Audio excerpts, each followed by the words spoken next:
Hey guys, welcome back to my channel, and if you're new here, welcome. My name is Sarah and I post weekly what's for dinners, random grocery hauls, and recipes in between. I always link the recipes down below for you as well, and don't forget to subscribe and turn on that notification bell so you don't miss out on any of my videos.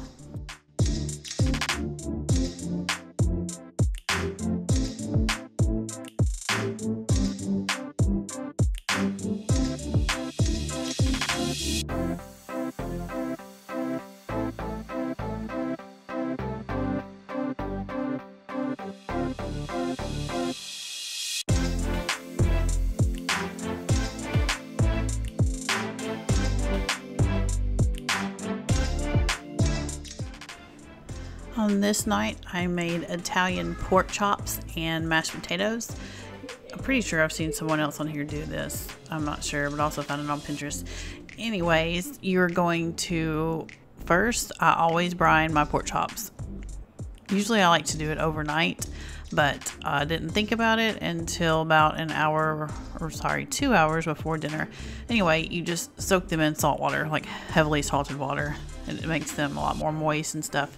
But then you are going to just make a mixture of Italian breadcrumbs and Parmesan. Dip the pork chops in ranch dressing first, and then the breadcrumbs, and bake it at 425 for 20 minutes. And I think next time I might use like a silicone brush or something to get the ranch dressing on, because it seemed like that first one really took one for the team. It was like heavily coated in ranch. I mean, it was all still good, but y'all saw it and you know what I'm talking about.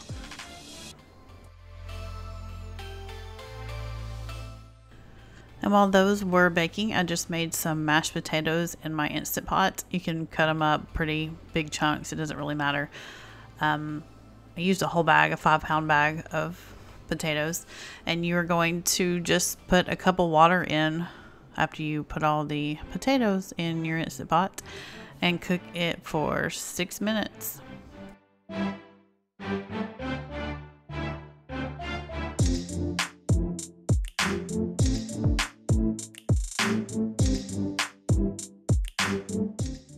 If you love mashed potatoes in your Instant Pot, you'll have to let me know. This is the only way I do it now. It is so much easier. And then once they're all done, I just put in about 3/4 of a stick of butter, some salt, some pepper. I don't measure that, but I do find, of course, with potatoes, you need a little bit extra salt. They just need a little bit more salt than most stuff. A cup of milk, and I kind of mash it down too throughout just to try to get that stick of butter to melt some. But once you just use your masher, or of course you could also take it out if you really wanted to, or use a stand mixer or anything like that. I just didn't want to dirty up another pan, so I do it this way, and they fall apart pretty easily with that time, 6 minutes like I said. And I thought I needed a little bit more milk, so I just threw some more in there. About half a cup or so of sour cream. I just finished off this little tub that we had in the fridge, but it's about half a cup. And then I'm going to toss in about a cup or so of shredded cheese and some diced up bacon that I just fried. And that's it. You just stir all those up. I guess it's technically loaded mashed potatoes, but they were so good. Usually I feel like I need to add salt after, but whatever amount of salt I put in was like the perfect amount. Everybody loved them.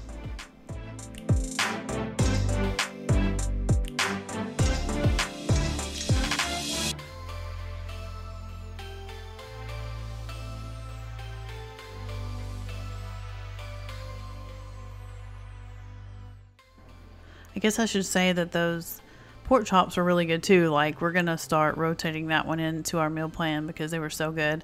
I would have never thought that combination would have been as good, honestly, especially all that ranch with the, I don't know, but it cooked up, and with brining the pork chops, it was so juicy and it was so good.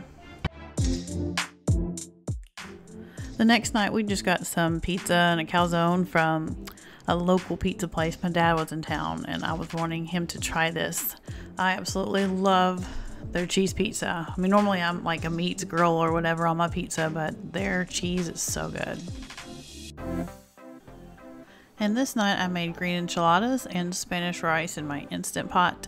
You're going to start with 2 cups of mozzarella cheese and 2 cups of Monterey, but you're going to actually divide that in half, which I remembered after I put it all in a bowl. because half of it is going to go in your mixture and then the other half is going to go on top.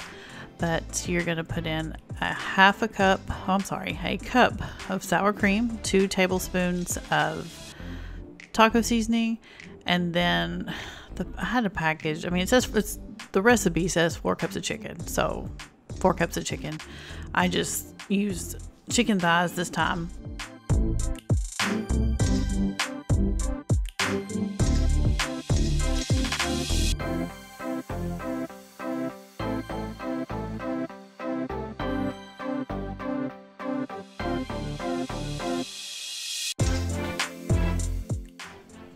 I'd love to know if you prefer green or red enchiladas. We in the past never made a whole lot of enchiladas or anything. Of course, I have that lazy enchilada casserole with the red, but as far as the green goes, I had never done it until this recipe, and we absolutely love this one.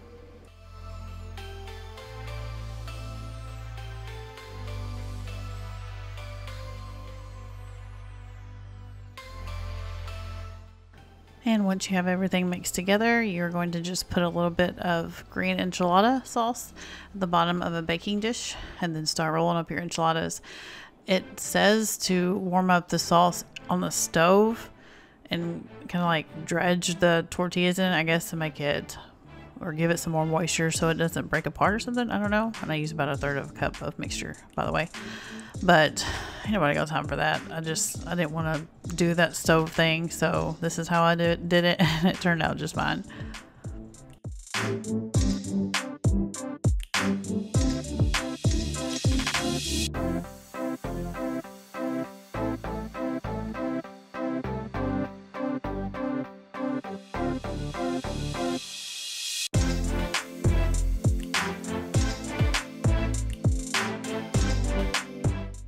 And once you have them all filled, you're just going to pour the rest of your green enchilada sauce and the rest of your cheese on there and cover it with aluminum foil and bake it for 25 minutes at 350. And about the last 5 minutes or so, I take the aluminum foil off, and then I ended up actually broiling it a little bit this time too.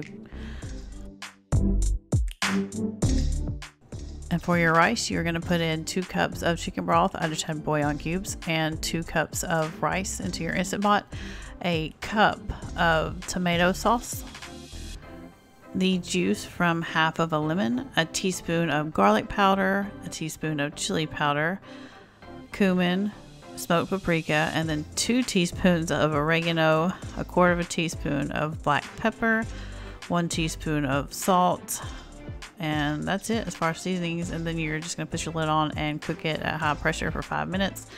As usual, I will have all the recipes linked down below so you can get all those exact. But it was, oh yeah, I put in some minced onions too because I didn't chop up one in the beginning. But this is so much better even than the other Mexican rice recipe I've made before on here. This is going to be my go-to now.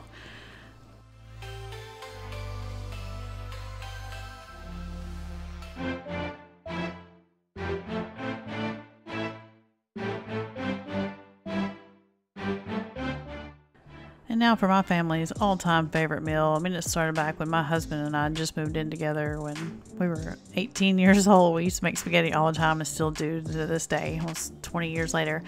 But here I had some meat that I had already cooked up that I divided from the other day.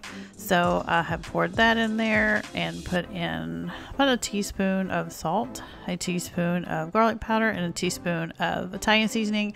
And I'm just really heating it up just because I felt like I should and to incorporate all those flavors.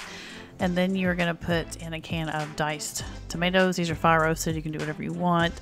A jar of your favorite spaghetti sauce and fill that up 1.5 times too with water. But you're going to break your spaghetti apart, just kind of layer it. I notice if you just throw it in there in a clump, it will clump together. So make sure you kind of stack it like that. Pour in your water, and it doesn't have to be like completely covered. You'll see you're going to kind of just mash it down just a little bit too. But then you're going to cook it on high for 8 minutes. So easy, and it is the best. I don't know if it's just the sauces that get in there into the noodles, but it's like, I don't know, it's even 10 times better than the stove.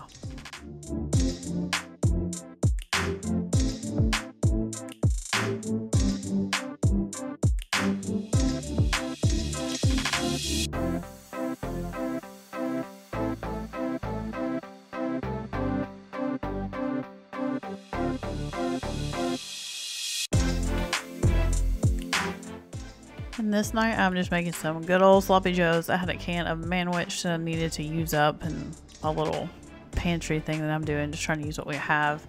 Have had one in there forever and I figured I better use it because I also had a package of hamburger buns that unless I froze them I was going to have to toss them soon. So sloppy joes it is.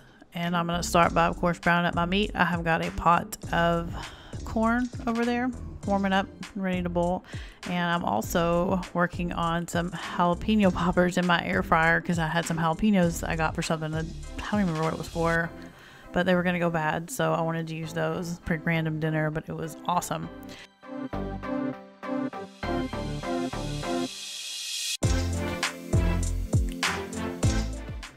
And once my corn was done, I just melted some butter. That's all I did, and I just poured over it in the pot and put some salt and pepper. And I've got my buns in the microwave warming up because you know the buns have to be warm. I didn't toast them or anything. I just kept them in the bag and steamed them pretty much. We always put cheese on our sloppy joes too. Comment down below if you put cheese on your sloppy joes. It's, I don't know, it just takes it to a whole new level to me. But here are the jalapeno poppers in the air fryer. That's another easy, delicious thing. These are so good. The whole meal was so good. And thank you so much for watching. Don't forget to subscribe.